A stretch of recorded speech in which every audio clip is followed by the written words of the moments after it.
হিসেবে তোমাকে আমি আগে রান্না করে খাওয়াবো। ইনফ্যাক্ট তোমার উপলক্ষে দর্শকদেরকে দেখাবো। এটা হচ্ছে গরু মাংসের কোফতা। এটা দেখিয়ে দিচ্ছি। এখানে গরু মাংসের কিমা আছে, এটা একদম কিমা করে পানি ঝরিয়ে রাখা হয়েছে।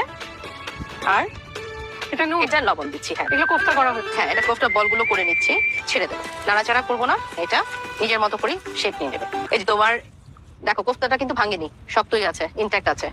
দারুণ গন্ধ বেরিয়েছে, দারুণ গন্ধ বেরিয়েছে। এটা অলমোস্ট ডান। আমি ঠিক যে বেরেস্তাটা দেবে না নিশ্চয়ই? এটা একদম লাস্টে দেবো।